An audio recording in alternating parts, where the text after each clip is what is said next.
So in my last video, I covered the 12 signs of Vedic astrology, and those signs have English names, Aries through Pisces, but they also have Sanskrit names. But each sign actually correlates to a house. Now, I have taught Western astrologers before, and I find that Western astrologers tend to think about a house in terms of its sign, which is actually a correct way of thinking. But sometimes they get a little too fixated on the sign being the actual house. So we need to make sure that we understand that signs are their own thing, right? They're a field of energy. So Aries is a field of energy of busting through, courageous, determined, fighting forward. Taurus is an energy of stability and accumulation and holding, and the bull symbolism. But each of these signs then correlates to the 12 houses. So when you look at a house in a Vedic astrology chart, you can almost understand that house through the natural sign that it's correlated to.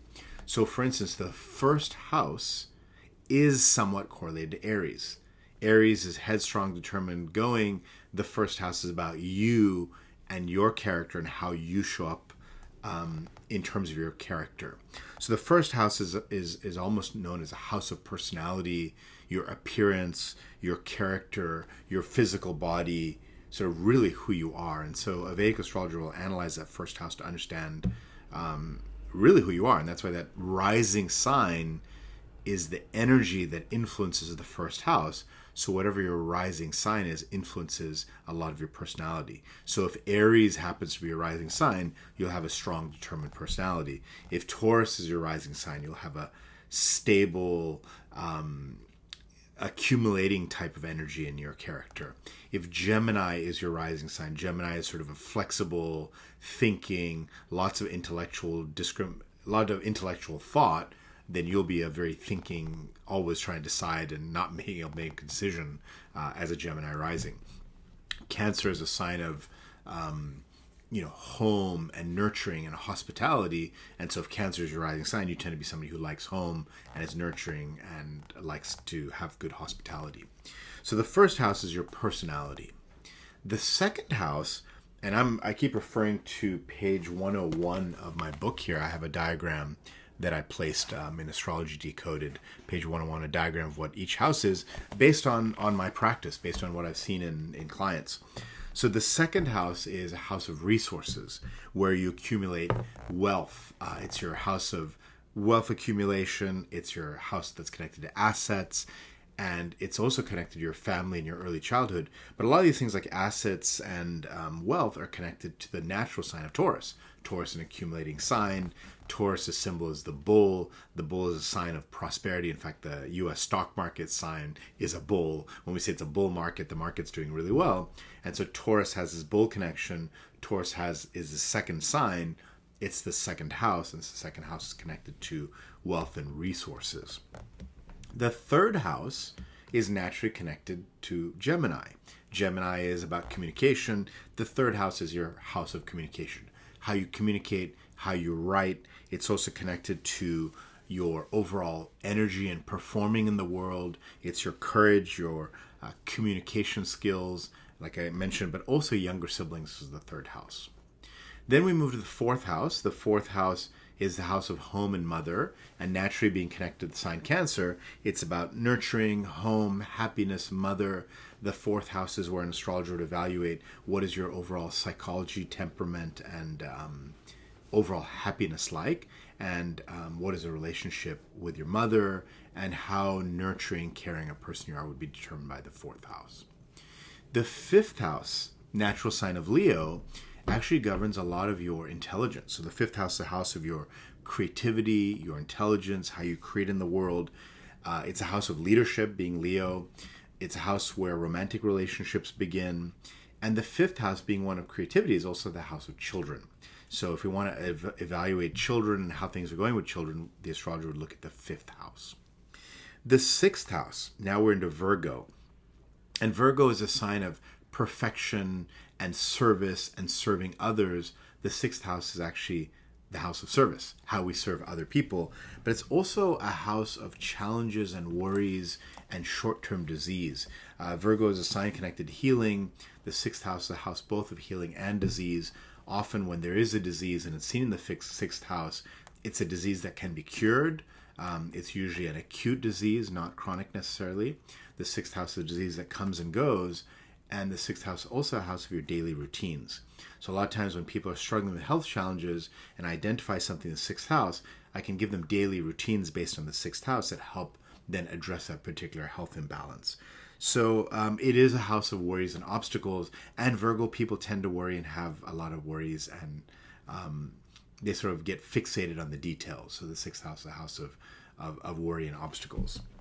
The seventh house, now this is the exact opposite in the chart to the first house. So I mentioned in one of my earlier videos, the first house is the eastern horizon.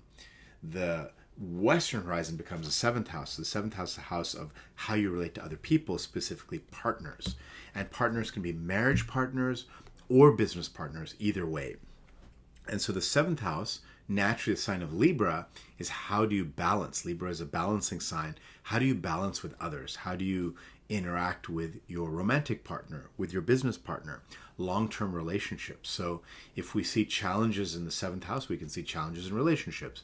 If we see challenges in relationships, we'll come up with a remedy based on what we see in the seventh house or the lord of the seventh house of the chart. The eighth house is now naturally connected to Scorpio. Scorpio is intense and mysterious. The eighth house is the house of intensity and mysteries in life.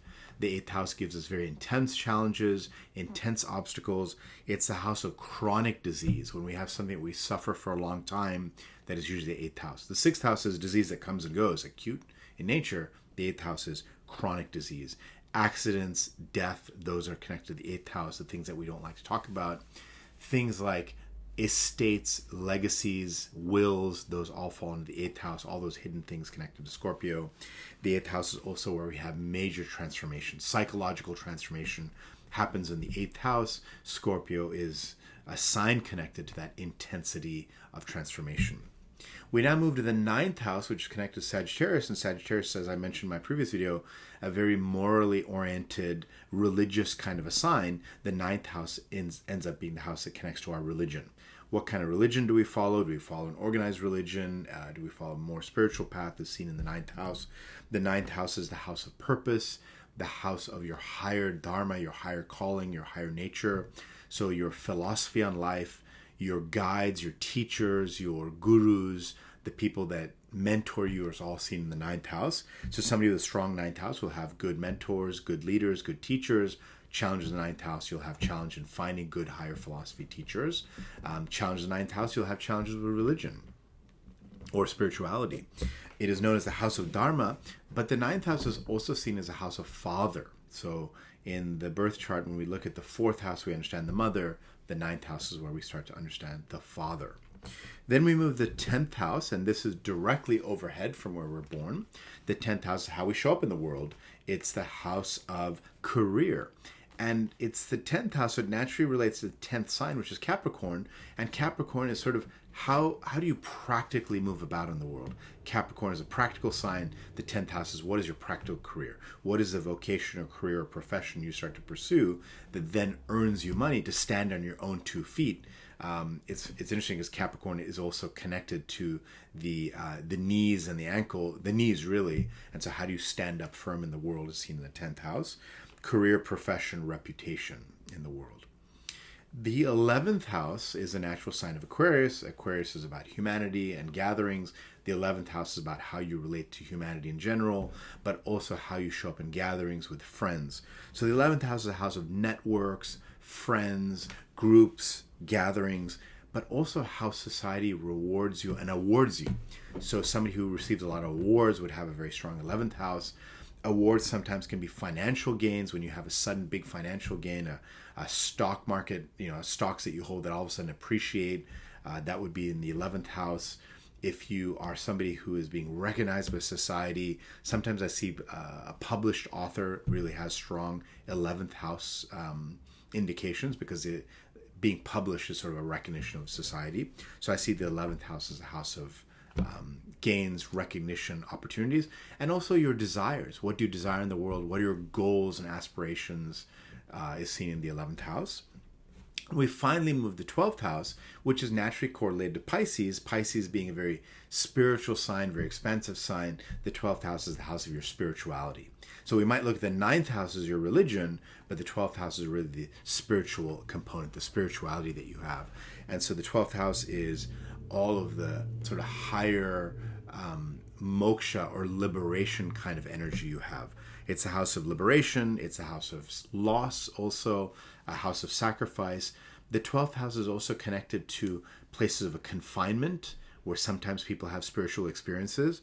So hospitals, prisons, monasteries, ashrams, these are all 12th house energies. And all of these places tend to have, because of the confinement of them, they tend to give some kind of spiritual evolution. It's not pleasant to be in a prison or a hospital, but it does have a spiritual component. It's much more pleasant to be in an ashram and monastery, but is not as fun as being at home and totally free and relaxed. So the 12th house is your house of liberation and spiritual advancement. It's also connected to sleep. So if I see challenges in 12th house, the person has sleep problems usually. So one of the classic things, if you have the sun, which is a bright, shining planet, and it's in the 12th house, which is your house of sleep, a lot of times those people have sleep challenges. I've seen that a lot in my practice. And then the 12th house sort of ends up being the house where we liberate and have moksha. The houses connected to death and dying are the 8th house and the 12th house both. 8th house being a house of transformation and death. The 12th house being a house of departing and leaving. So those are the 12 houses. As you can see, the 12 houses all correlate to the 12 signs. And when you have a question to an astrologer about something in your life, depending on the area of life you're talking about, they'll zoom in on that particular house and see what planets are influencing that house, what sign is giving energy into that house, what planets might be placed in that house, how the Lord of the sign of that house is doing, to try to evaluate something about you and that particular question you have.